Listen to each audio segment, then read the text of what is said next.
How to make CopyCat Outback bread. You can use all-purpose flour, but bread flour is made for bread. Gives it more structure. 2 1/4 cup of flour. You're also going to get wheat flour. It's got a little brown tint to it.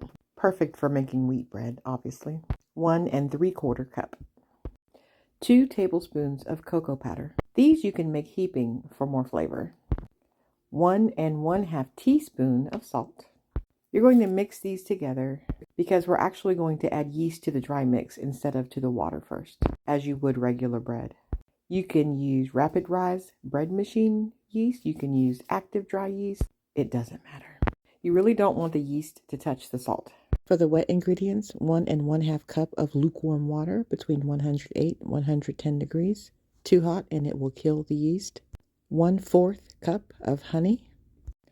And 2 tablespoons of molasses. Last ingredient is 2 tablespoons of oil, any kind. Now, I don't typically use my bread mixer to bake my Outback bread, but I do use it to knead it. You can also use a stand mixer or knead it by hand. Knead for about 8 to 10 minutes. The dough should be tacky, not sticking to your fingers. Place the dough in a bowl, cover with saran wrap, and then cover with a wet towel. Let sit for 1 hour 30 minutes. If your house is cold, place on a stovetop and turn your oven on.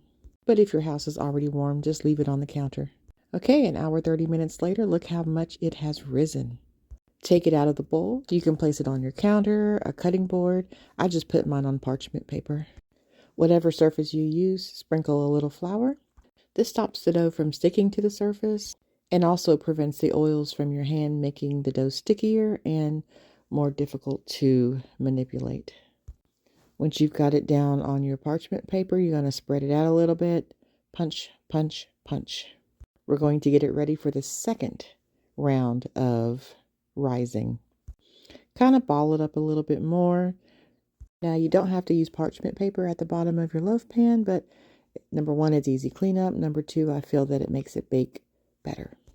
Kind of shape your dough into a loaf size and try your best to get 3 equal sizes just for uniformity. Sprinkle cornmeal at the bottom of your loaf pan. Then take your 3 loaves and kind of again make them into loaf shapes and then stick them into the loaf pan. Try to leave room in between them because they are going to rise again and get bigger, but if they touch at the end of the day, no biggie. Once you have them all 3 side by side in your baking pan, you're going to cover with saran wrap again, and then cover that again with another wet towel, and let sit for 40 minutes in a warm space. Okay, here's after 40 minutes. I forgot to brush butter at the top of it, or you can just take a stick of butter and rub it on there before you add the cornmeal. Totally optional. I just think it adds a little bit more flavor. So during the second rise, you're going to have your oven preheating to 350 degrees. Place in the oven uncovered for 35 minutes. Temperatures may vary according to different ovens. Roll that good Outback bread footage. I just kind of tap on it, see if it's mushy or anything. This is perfect. Let it cool minimum 20 minutes before cutting. It should be crispy on the outside and soft in the middle. So for me, I usually leave them whole. I'm about to eat this one up, as you can see. I leave them whole and put them in, you can put them in a Ziploc baggie. You can put them, I bought these bread bags from Amazon because I usually make different types of loaves. They came with twisty ties, but you can use any type of closure that works for you. Get all the air out of it. I just spin it and then tuck the top of it under. Now you can eat this plain. Some people put jelly on it, butter on it.